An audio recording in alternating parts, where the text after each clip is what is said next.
Voces Comunicación presenta el podcast Entre Amigos con nuestro médico de confianza Roberto Córdoba. Entre amigos, bienvenidos. Hola, qué gusto, otra vez estamos conectados contigo en este mes, porque es un mes muy importante para todos estar felices y contentos. Nos comunicamos con el doctor Guillermo Cázares Urbina por Zoom hasta la ciudad de Saltillo. Él es un médico general por la Universidad Autónoma de Coahuila, hace ginecología obstetricia en la unidad de alta especialidad número 23 aquí en Monterrey, Nuevo León. Ahí mismo hace su entrenamiento en oncología ginecológica, hace senología mamaria, patología mamaria en la Universidad La Salle de Pachuca, está en el Instituto Europeo de Oncología en Milán, Italia, diplomado universitario en tanatología por la Universidad Autónoma de Coahuila, profesor en diplomados de tanatología, presidente del Colegio de Ginecología Obstetricia de Saltillo y presidente ejecutivo de la 21 Congreso Regional en la región 4 de la Federación Mexicana de Colegios de Ginecología Obstetricia. Es profesor de la Federación Mexicana de Colegios de Obstetricia y Ginecología, certificado por el Consejo Mexicano de Ginecología Obstetricia, es Fellow American Congress of Obstetrics and Gynecologists, miembro de la Asociación Mexicana de Mastología, socio fundador del Colegio de Ginecólogos Oncólogos del Norte de México y miembro del Colegio Mexicano de Ginecólogos Oncólogos. Qué gusto de tener a una persona tan preparada y reconocida a nivel nacional para tocar un tema que todo el mundo quiere saber de él y que en algunas ocasiones tenemos poco conocimiento. Tanatología y el médico. Guillermo, muchísimas gracias por aceptar esta invitación y este tema tan importante para mucha gente, principalmente para nosotros los médicos que tenemos que tratar a veces con el dolor. Muchas gracias, doctor, y muchas gracias por su invitación. Es un gusto para mí estar aquí con ustedes. Buenos días. No, al contrario, Guillermo, fíjate, qué bueno. Fíjate que esto es importante porque hay muchas pérdidas que tenemos, no solamente de un familiar, pérdidas de trabajo, pérdidas de la escuela, alguna otra situación que tengamos de una amistad, etcétera, y esto nos causa dolor. Entonces, ¿qué es la tanatología? Bien, fíjese, doctor, que, bueno, la tanatología es un estudio en el cual el duelo se asocia a muchos niveles, no solamente a la pérdida de un familiar, no solamente a la muerte de un familiar, sino se asocia a muchas situaciones de nuestra vida que a veces nos han llevado a tener un duelo y que no nos damos cuenta. El médico, históricamente, hemos sido creados o nos han educado para tener un cierto temor a enfrentarnos a nuestros duelos, a no reconocerlos o a veces no vivirlos. Hay que, ahorita vamos a platicar un poquito de ellos, pero como usted lo menciona, hay muchas situaciones que nos pueden llevar a tener duelo, que nos pueden llevar a tener una sensación de pérdida, no solamente eso. Fíjense que cuando en la antigüedad los médicos hacían en Egipto, hacían su juramento para ser médicos, ellos estaban ante la diosa Sekhmet, que es la diosa de la medicina, y ellos decían tres frases, decían, hay que ser sincero con tu paciente y hay que darle uno de los tres siguientes diagnósticos. Es una enfermedad que conozco y combatiré. Es una enfermedad una enfermedad que conozco y trataré, una enfermedad contra la que combatiré, o es una enfermedad contra la que nada puedo hacer. Veas a tu destino. Pero a veces los médicos no nos damos cuenta de que al decir estas palabras abrimos un silencio muy doloroso, doctor. Abrimos un silencio en el cual nosotros como médicos no dimensionamos la magnitud o a qué nos lleva el enfrentarnos o el enfrentar a un paciente a la muerte.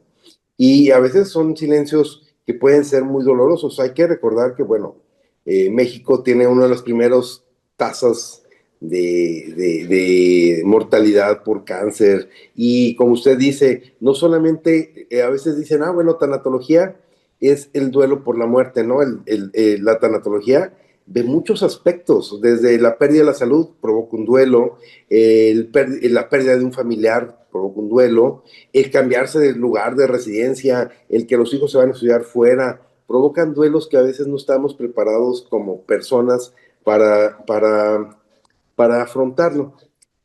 ¿De dónde viene la tanatología? Bueno, hay que recordar desde su Dios, ¿verdad? Thanatos, ese hermano él es la personificación de la muerte, pero sin violencia. Es hermano curiosamente, en la mitología griega, es hermano del dios del sueño, de Hipnos. Entonces, Thanatos es la representación de la muerte con un toque suave. Es la muerte que después los judíos asociaron con la muerte de los justos, el que muere durante su sueño, o el que representa la muerte sin violencia.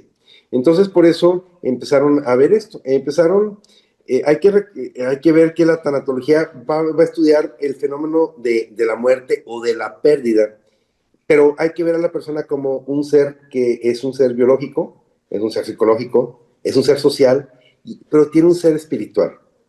¿Ok? Eso es lo que prácticamente hace la biología. Ahora, la tanatología no solamente estudia la muerte, estudia la vida. Y estudia la vida, que lo único que tenemos seguro cuando nacemos es que vamos a morir en algún momento y que nos vamos a enfrentar contra alguna pérdida en nuestra vida. Entonces es es lo que ella estudia, y esto nos va a ayudar a resolver nuestro proceso, que es muy importante, que es el proceso de duelo. Ahora, ¿qué herramientas tenemos como tanatólogos o como personas para enfrentar un duelo? Bueno, primero, la prevención, y segundo, la intervención. Yo cuando generalmente me invitan a dar pláticas de tanatología o de duelo, les pregunto, bueno, nosotros como mexicanos vemos mucho el Día de la Muerte y que regresan nuestros seres queridos a través del arco y todo las tradiciones hermosas que tenemos. Pero en realidad, ¿cuántos de nosotros nos hemos enfrentado a un proceso real? ¿Cuántos de nosotros nos hemos preguntado o le hemos preguntado a nuestra familia, a nuestros papás, a nuestros hijos, a nuestros hermanos, qué quieren con su muerte? ¿Cómo quieren ser cremados? ¿Quieren ser enterrados? ¿Cuántos tenemos testamento? Mucha gente tiene el miedo a hacer el testamento porque no se quiere enfrentar a la muerte. Dicen, bueno, si yo hago el testamento es que ya estoy buscando el fallecer, y ya estoy buscando el ir más allá. Entonces, aquí la finalidad, tenemos que entender que la tanatología, su finalidad principal es curar el dolor de la muerte o el dolor de la separación, y sobre todo la desesperanza, doctor. Eso es lo que vemos en la tanatología. Sí, fíjate, esto es importante que tú lo mencionas porque esto empezó a tomar relevancia.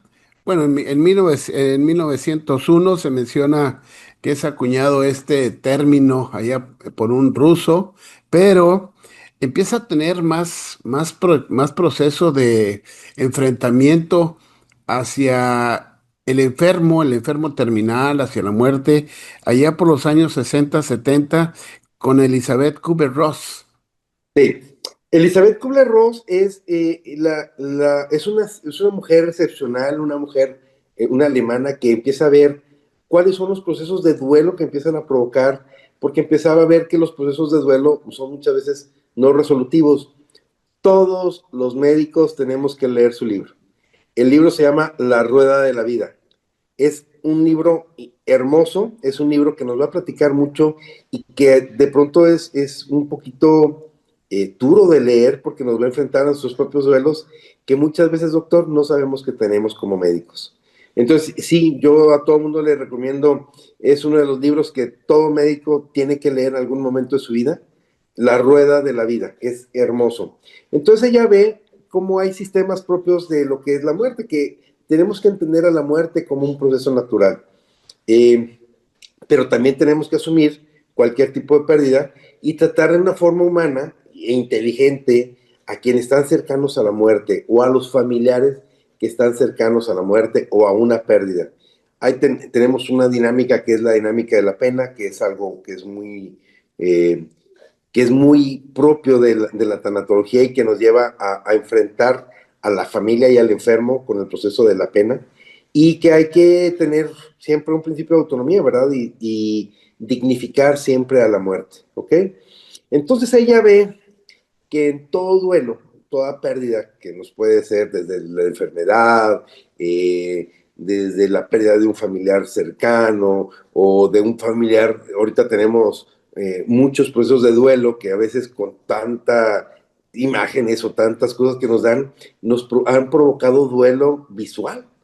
Entonces, que ni siquiera son personas que nosotros conocemos, pero nos provocan, estamos tan inmersos en sus noticias que los provocan, les provocan un duelo. Entonces ella ve que hay 5 etapas del duelo. Está el proceso de la pérdida y empieza el proceso de negación, ¿ok? Es la primera fase del duelo. Segundo, el enojo. Tercero, la depresión. Cuarto, la aceptación. Y el quinto momento, la quinta etapa, es el aprendizaje.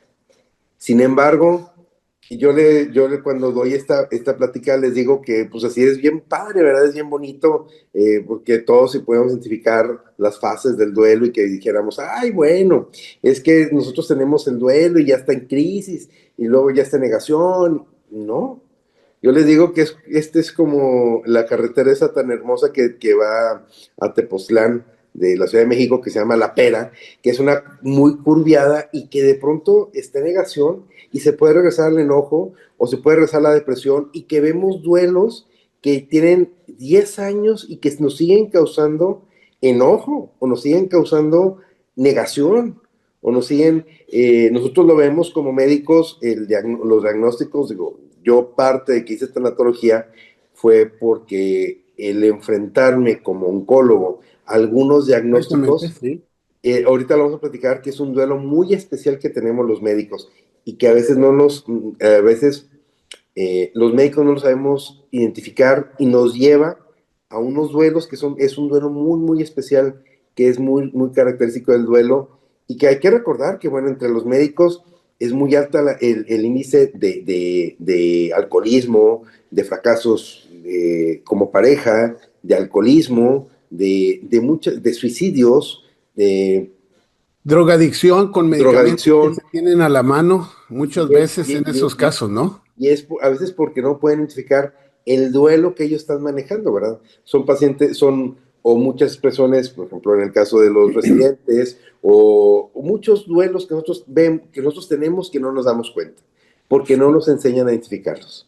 Fíjate, doctor Guillermo, de estas fases de duelo que fueron las que Elizabeth Kubler-Ross empieza a diseñar o empieza a mostrar ya cómo se va a presentar este duelo, eh, todas tienen un cierto tiempo, porque en algunas ocasiones se dice que debe de tener una etapa de tiempo para poder pasar a la otra o regresarme quizá a una etapa de ira, luego irme a la aceptación, etcétera, etcétera. Pero hay alguna de ellas que tenga algún tiempo determinado para decir que ya se salió de esa fase del duelo. Sí, doctor, cuando vemos que la emoción o el sentimiento es predominante ante esta pérdida. No hay tiempos, porque eso es lo que les platicaba, que no es una receta de cocina, no puedo decir, bueno, ya está en fase de resolución. No, es cuando nosotros platicamos con la persona, empezamos a hacer nuestra guía, nuestra plática guiada hacia lo que es el proceso tanatológico, y que eh, ella, por ejemplo, es una paciente que está en el enojo, ¿verdad? O que está, muchas veces nosotros no, como médicos, no explicamos lo suficiente qué es lo que ella tiene. O el muy, muy común ahora, el decir, bueno, no le digas a mi mamá que tiene cáncer. Entonces, yo les pregunto, ¿en realidad creen que la persona no sabe que tiene cáncer? ¿En realidad ustedes creen que ella va a pasar todo su proceso sin enterarse? Obviamente ellos lo dicen, ¿verdad? Pero la familia está en negación y el familiar también. La paciente también. Y entonces como dicen, es un elefante blanco en la sala que todo el mundo ahí está, ¿verdad? Pero pues hace todo el mundo que no lo ve y no lo siente. No hay procesos, no hay tiempos adecuados, pero es un proceso en el cual nos tenemos que ir hacia la resolución, doctor. Sí. Hacer la resolución. Y esta resolución cuesta, ¿no? Porque se puede decir que hay algún duelo patológico. Claro, es el duelo que te sigue, que no te da el aprendizaje que tú tienes que llevar.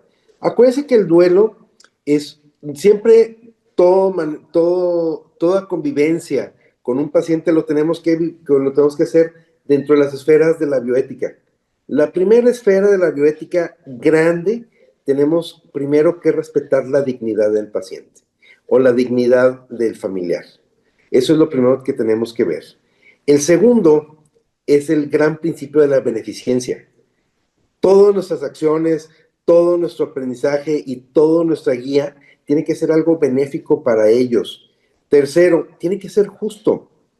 Es la otra gran esfera de la bioética que tenemos que manejar cuando estemos manejando un paciente desde el tratamiento bioético. Y el último y más importante, que yo a veces es que el que más tenemos problemas, es el respeto a la autonomía. El paciente que está enfermo es el último al que le preguntan su opinión. El paciente que está terminal, nosotros como médicos tenemos un miedo importante hacia lo que es la muerte. ¿Ok? Tenemos un miedo muy importante hacia lo que es la muerte, porque nosotros nos formaron con aquella imagen del médico cargando a la mujer en su brazo y deteniendo a la muerte con su otra mano, y a veces que no podemos hacerlo. Entonces, yo cuando doy las charlas de enfermo terminal, les platico, comento mucho, pregúntenle a su paciente qué quiere. El paciente terminal tiene todos sus principios, tiene respeto a la dignidad, tiene beneficencia, tiene justicia, tiene respeto a la autonomía, y le tenemos que preguntar al paciente qué es lo que él quiere. Aguas, porque muchas veces el paciente nos va a responder desde la fase de su duelo que él tenga. Puede respondernos desde el enojo, o desde la depresión, o el ya no quiero que me haga nada, o déjenme, pero simplemente el paciente que está. ¿Cuántas veces hemos visto, doctor, pacientes que dicen, pues es que el señor tenía 2 semanas en el hospital, estaba teniendo tenía un pronóstico muy reservado, se lo llevan a su casa y a las 24 horas fallece? ¿Por qué? ¿Por qué no le habían preguntado? Yo les digo a los familiares, pregúntenle al familiar, al paciente que está terminal, pregúntenle qué es lo que él quiere ahorita. Ya es una enfermedad que va a ir a su destino. El familiar muchas veces, o el paciente, quiere morir en su entorno, quiere morir con sus aromas, quiere despedirse de su familia, quiere estar en su casa, en su cama, en su cuarto. Entonces, nosotros como médicos a veces tenemos mucho miedo a enfrentarnos al duelo. Ahora, es muy Fíjate, importante. en esto, ¿qué tanto influye estos puntos que mencionaste de la bioética sobre la relación médico, familia, paciente? Tú lo explicaste ahorita bien, pero ¿qué tanto influye? Mucho, doctor, porque a veces al médico se nos olvida que tenemos que tratarlos de estas 5 esferas, doctor. Entonces, desde esas esferas, y tenemos que decirle a la familia, orientarlos, porque muchas veces no sabemos cómo manejar el duelo, porque a veces está en una etapa de enojo o de dolor que no los lleva a identificarlo, y que ellos no pueden dimensionar lo que va a pasar en un cercano. ¿Ok? Entonces, el médico tiene que estar preparado desde un punto de vista tanatológico para decirle, esta familia tenemos que llevarlos del enojo o de la negación hacia la aceptación. Tenemos que convencerlos que es un proceso que tenemos, pero con todo, manifestando todas las esferas de la bioética. Tú mencionaste que empezaste a hacer esta este estudio, a prepararte en tanatología, porque tu subespecialidad como oncología, pues trata lesiones celulares con malignidad. En algunas ocasiones puedes ver pacientes ya con lesiones muy avanzadas y pues tienes la preparación. ¿Qué pasa cuando un médico no tiene esta preparación? Eh, a veces, digo, con que simplemente para dar el diagnóstico, doctor, en el momento que el médico le dice cáncer a la paciente, en ese momento la paciente y los familiares dejan de escuchar. Lo tenemos bien comprobado. Hay que platicarles, ahorita vamos a platicar algunas formas de cómo comunicarlo, pero en el momento que uno le dice, ¿sabes qué? Tú tienes cáncer de glándula mamaria, en ese momento el paciente te deja de escuchar, porque empieza a ver toda la magnitud de cosas que hemos visto ahora, de cómo, de todas las noticias que tenemos, y entonces tenemos que manejarlo desde la forma de tumor o de otro tipo de sinónimos para que él pueda entender cuál es su proceso que va a tener. Es muy ¿Cómo se importante. sobrevive a todo este duelo? Hay muchas actitudes que tenemos que llevarlo. Primero, permitirles estar de duelo, doctor. Es muy importante el sentirse, el que tienen permiso de sentirse mal, tienen permiso de sentirse necesitado, vulnerable. El médico tiene permiso de eso. Tiene que abrir el corazón al dolor, hay que expresar las emociones en lugar de reprimirlas. Muchas veces le decimos, no, no, señora, no tenga miedo. Claro que ella va a tener miedo. Claro que ella va a estar enojada porque es el diagnóstico. Yo muchas veces les digo, las pacientes que vemos que son lesiones terribles, les pregunto a la gente, ¿ustedes creen que ella no sabe que tenía un cáncer de mama, que estaba sangrando, que olía, que simplemente ella estaba en su negación? Es un duelo que estaba en su negación. También hay que ver cómo hay que darse tiempo de recorrer el proceso de duelo, no hay que esperar que a la semana el paciente recorra todas las fases del duelo y ya lo esté aceptando, ¿no? Ese es un duelo que podríamos decir que, que podría ser patológico, como usted lo mencionó ahorita, ¿verdad? Es un duelo que lo llevamos muy rápido y que no le dimos tiempo al paciente de estar enojado, de estar molesto, de negociarlo y todo eso. Entonces, no hay que tener miedo a las emociones. Ahorita una tendencia que ha habido muy importante y lo hemos visto es el que tienen miedo a estar triste, a estar enojados. Es normal, hay que decirles esto es normal.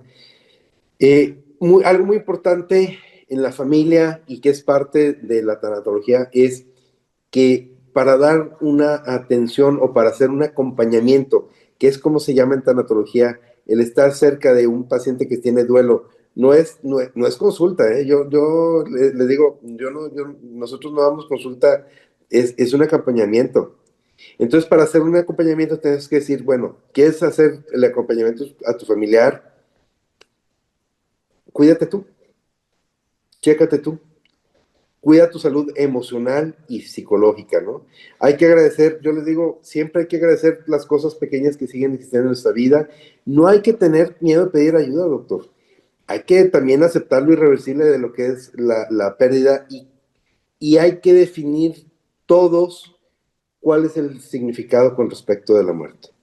Hay que estar preparados y hay que platicarlo en la familia y hay que estar comentándolo, qué es lo que uno quiere cuando llega a nuestro proceso de muerte. Fíjate, y este dolor emocional, esta tristeza que se está experimentando al observar, al escuchar la pérdida, ¿esto se conoce como vicario? No, ahorita vamos a platicar del duelo vicario. Eso es ¿Ok? algo bien importante. Hay que recordar que una muerte digna, doctor, es algo que nosotros tratamos de llegar en la tanatología, a una muerte digna, que hay que tener una calidad de vida durante esta etapa final, hay que tener la atención adecuada, hay que tener la ayuda para resolver problemas de todo tipo, desde legales, desde problemas de familia, hay que yo les digo siempre, por favor, a los pacientes que estén terminales, rodéenlos de cariño, de amor, de la familia. Yo pienso que los tenemos que orientar a platicar con el paciente y a ver qué es lo que tenemos que hacer, ¿ok? Fíjese que, bueno, nos vamos a, No, nosotros, hablemos de muerte digna, porque es muy importante esto de muerte digna, como tú mencionabas. sí, ¿Sí? sí, la muerte digna, doctor, es preguntarle al paciente que cómo quiere morir. Es un paciente, todos los pacientes saben, tenemos que platicarlo desde antes, no en el momento, y empezar a platicar desde nosotros como médicos. Nosotros no nos queremos enfrentar a nuestra muerte. A veces creemos que nosotros no vamos a tener un duelo, no vamos a tener una pérdida importante y lo tenemos. Entonces tenemos que preguntarle a la familia, tenemos que platicarle cómo quiero morir, qué quiero que hagan cuando muera. Yo quiero que me cremen. Yo hice mi testamento y estas son lo que yo quiero que hagan. ¿Ok? Dejar instrucciones por escrito y preguntarle a la familia, es parte del duelo que nosotros empezamos a tener y podemos empezar a manejar lo que es nuestras propias emociones como médicos al enfrentarnos con la muerte. ¿Ok? Entonces, eso es lo que es una muerte digna. Uno de los grandes problemas que tenemos como médico, doctor, es un síndrome que yo le digo que es un riesgo grande el acompañamiento que se llama síndrome del nalga pronta. Entonces, en el cual el médico nos han acostumbrado tanto a hacernos de pronto perder el objetivo de lo que nosotros vemos, que somos súper entrometidos. Entonces, que a veces empezamos a tener grandes errores al manejar a los pacientes o a los mismos amigos o a la misma familia. Nosotros empezamos a dar opiniones y juicios de valor cuando tenemos un paciente o estamos ante un enfermo que a veces no lo podemos ver. Entonces, siempre fíjate que a todos nos ha pasado, estás en una fiesta, te dice, ay doctor, fíjate que como que traigo un dolorcito en el pecho, y ahí vas, nalga pronta. Decir, no, pues es que el proceso que tienes que hacer. No, no, no, no, no. Hay que entender que el proceso del duelo y el proceso como te tienes que acercar a un paciente es tienes que estar preparado para enfrentarte a silencios, a enfrentarte a algunas situaciones que te pueden llevar a un dolor muy profundo como tú como persona y que tienes que estar manejados a manejar tu propio duelo como médico, primero, ¿ok? ¿Qué es lo que estás? Entonces hay que evitar hacer eso que estamos, que nos involucramos en una forma tal vez sin pedirla y nosotros empezamos a promover lo que es el enojo o lo que es el duelo. Una de las cosas que platicaba con una persona muy interesante es que gran parte de las demandas médico-legales es porque el proceso de duelo no se ha curado. Y porque el Sí. proceso, porque el proceso de duelo tal vez influyó otro médico en el cual esta fase del duelo en el que ellos estaban, ya estaban en negación o en resignación, y boom, los lleva no, lo que hizo este doctor está terrible, y pues fíjate y a veces sin preguntarles, ¿eh? Entonces Sí, es algo que nosotros tenemos que hacer. sí, sí, es muy importante la opinión que dé alguna otra persona. Inclusive puede ser no médico, puede ser una persona, un familiar que tenga cierta jerarquía o cierta influencia, que haya hecho algunas otras ocasiones influencia verbal y emocional en otras personas y a la hora de que presentan este duelo puede tener un gran impacto y cambiar toda una perspectiva que se tenía ya y hacerlo como tú mencionas, empezar a regresar a estas fases de duelo para reactivarse y tomar una acción distinta. Bien. Doctor, fíjese que nosotros tenemos que tener muy frecuente, muy como médicos, yo les digo que hay unas tres Cs que son muy básicas en nuestro manejo. ¿Ok?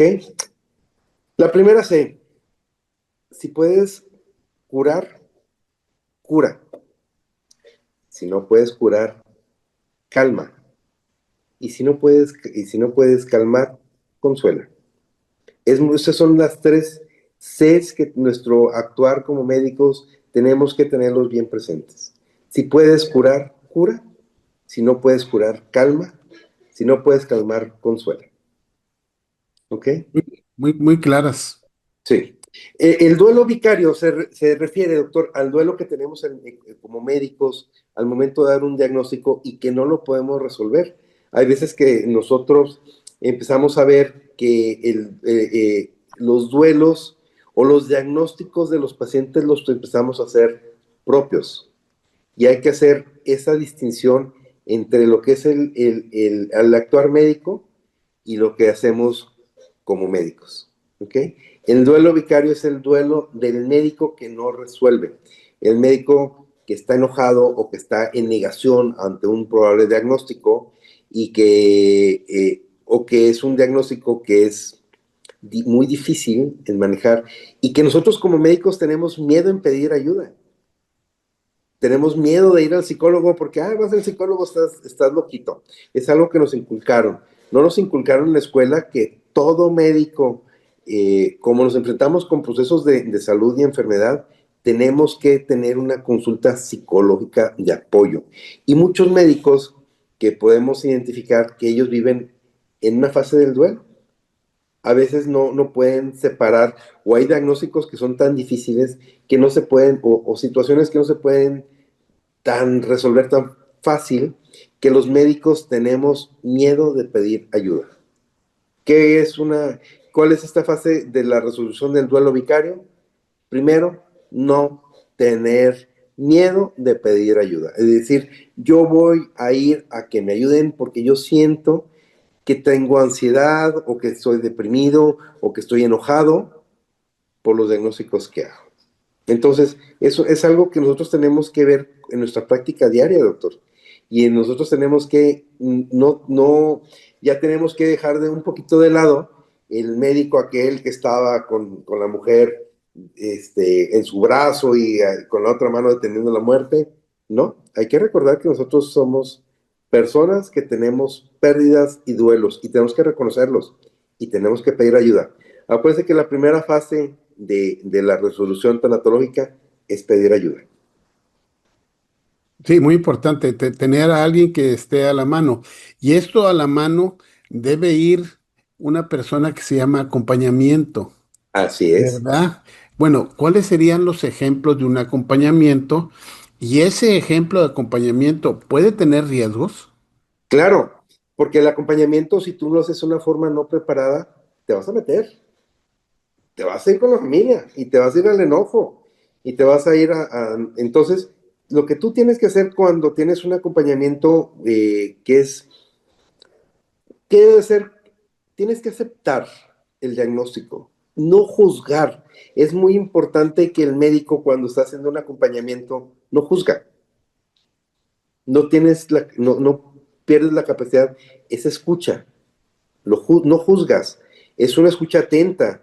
Tienes que tener la preparación para poder decir cuál es lo que viene después, esa paciencia. Tienes que tener paciencia para escuchar, tienes que tener compasión, tienes que ser honesto, tienes que ser flexible, tienes que tener experiencia personal, tiene que ser una situación confidencial.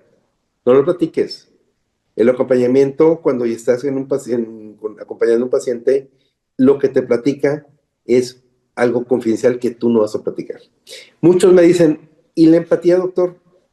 Cuando es un acompañamiento o un actuar tanatológico, difícilmente hay empatía, porque todos abordamos nuestros duelos en una forma diferente.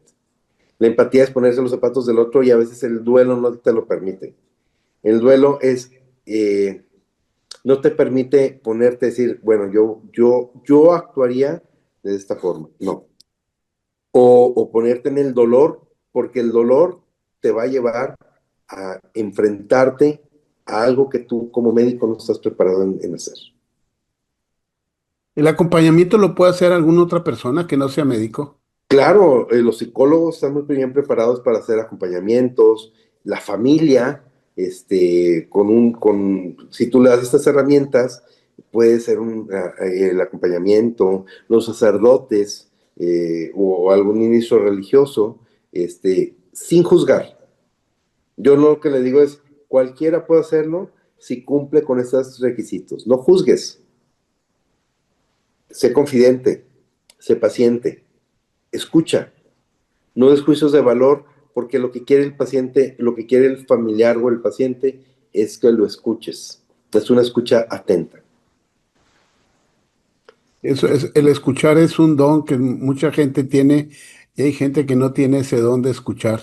Así es. Entonces, tendríamos que empezar a aprender el don de escuchar para poder nosotros en algunas ocasiones hacer este acompañamiento.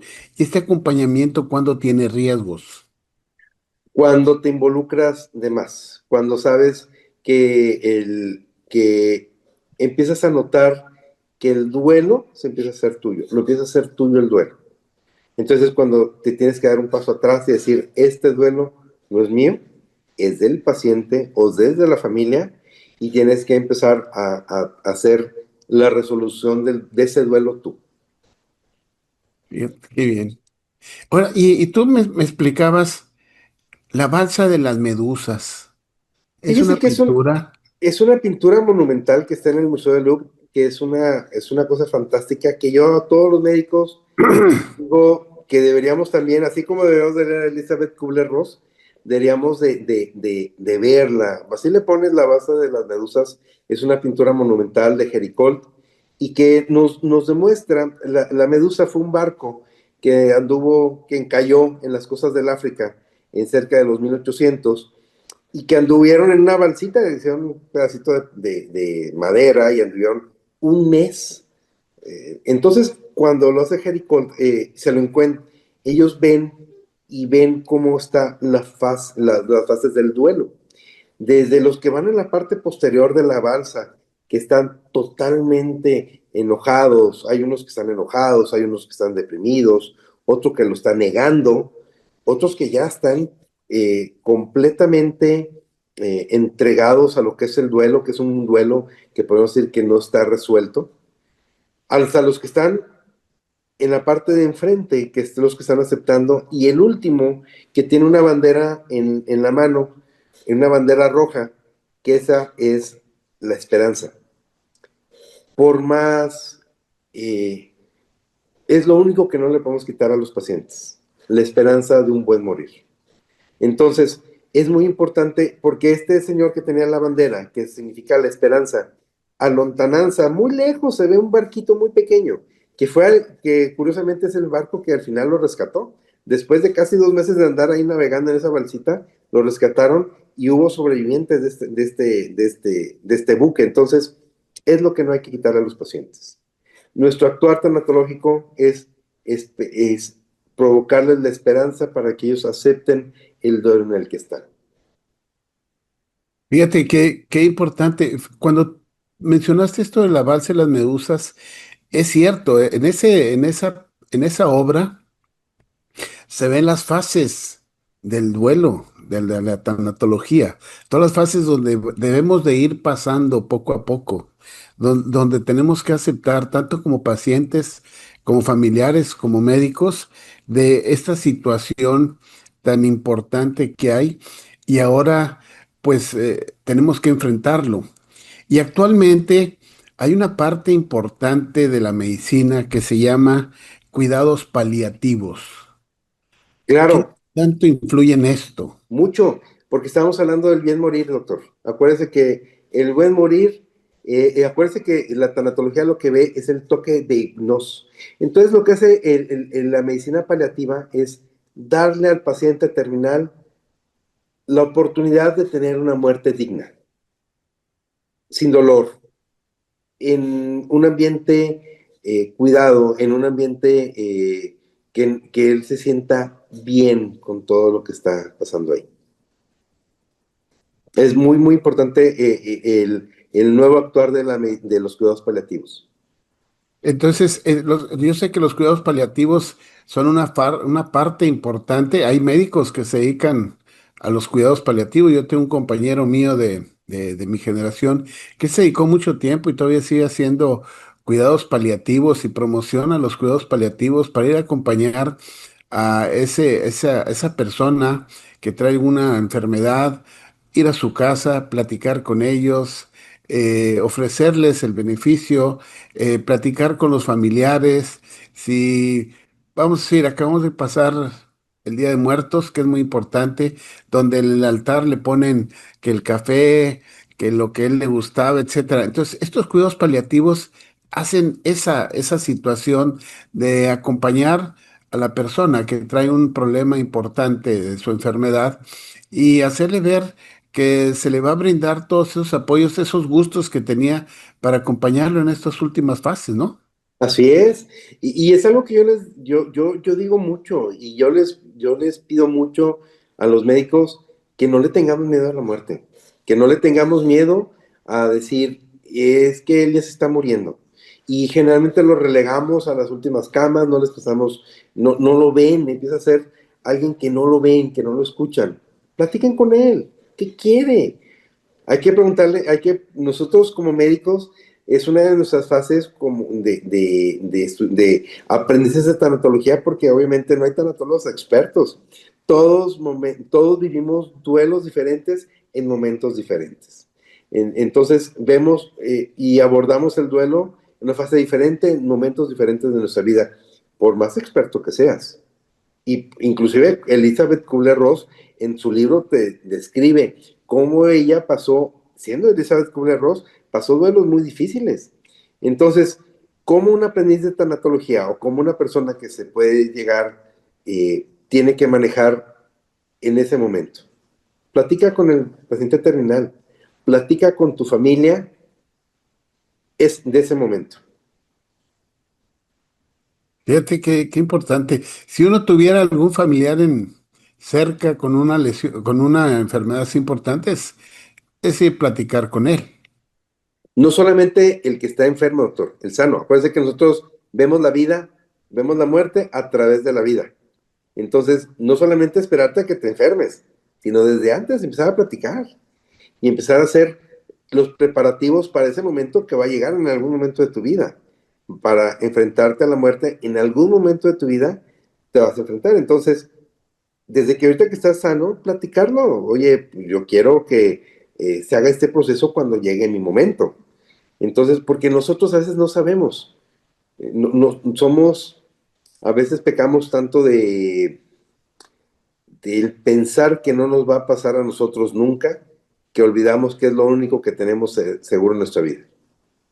Y fíjate, la voluntad anticipada de terminar por alguna enfermedad se le conoce como eutanasia pasiva o suicidio asistido.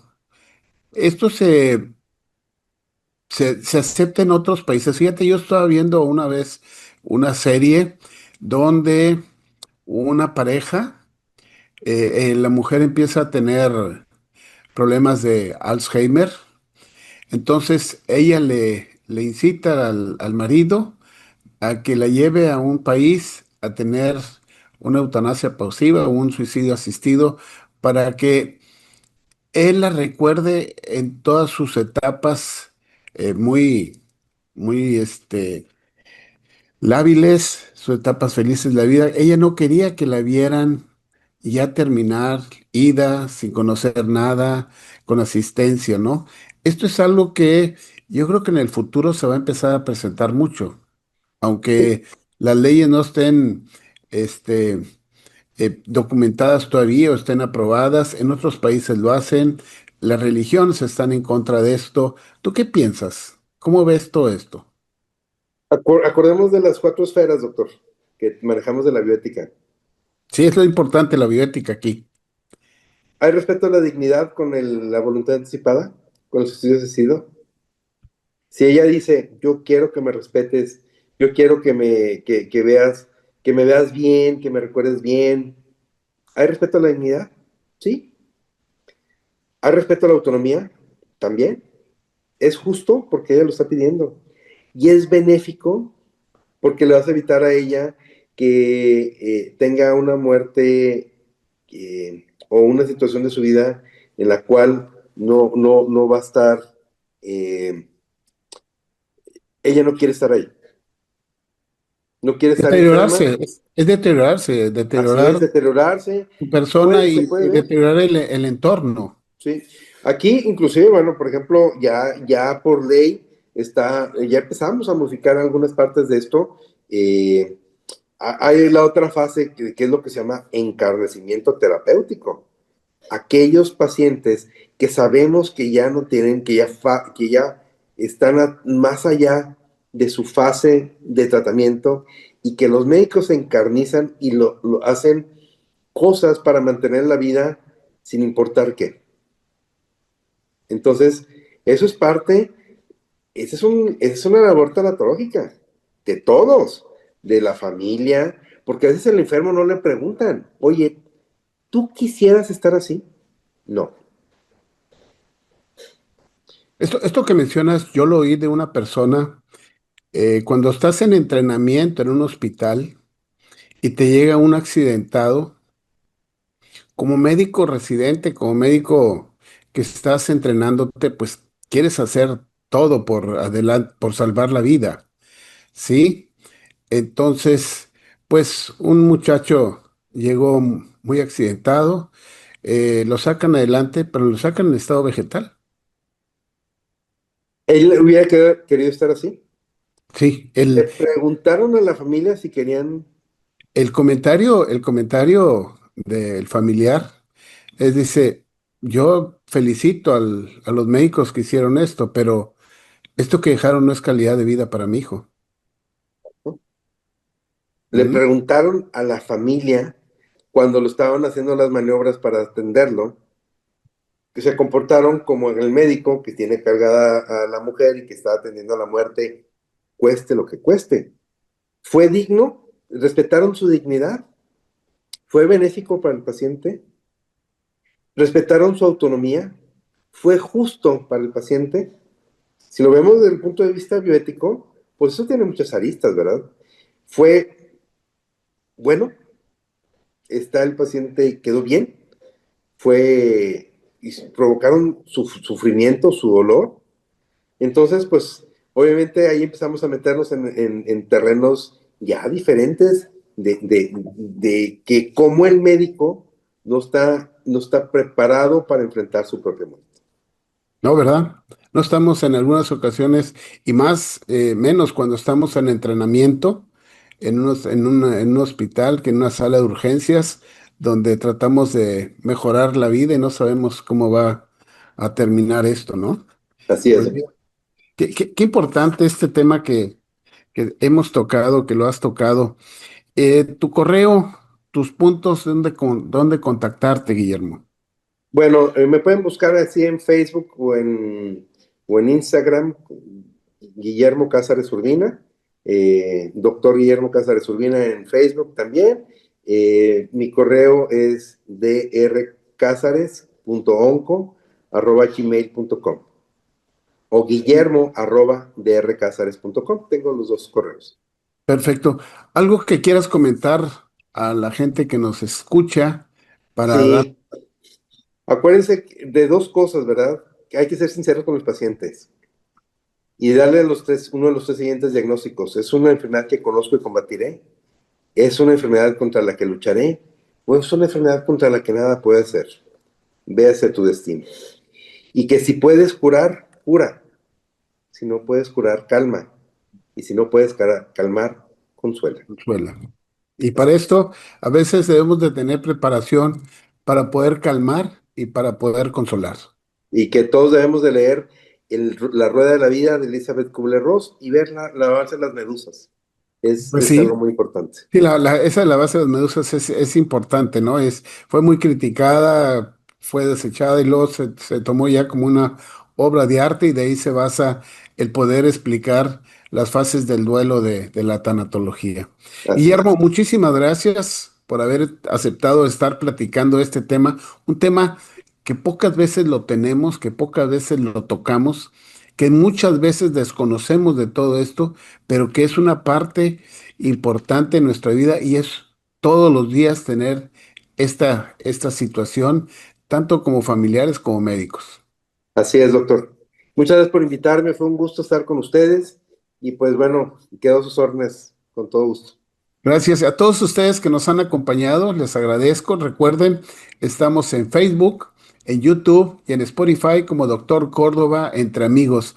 Inscríbete, danos un like y puedes compartir. Me gustaría que compartieras todas estas pláticas con gente muy profesional. No somos hechizos ni somos bloggers, somos médicos y somos médicos con una preparación muy especial para darte a ti temas de suma interés. Agradecemos a Voces Comunicación, Ever Araniz en la asistencia técnica para Zoom, nuestra productora Noemí Delia Álvarez. Un gusto en haber estado con ustedes y nos vemos la próxima semana.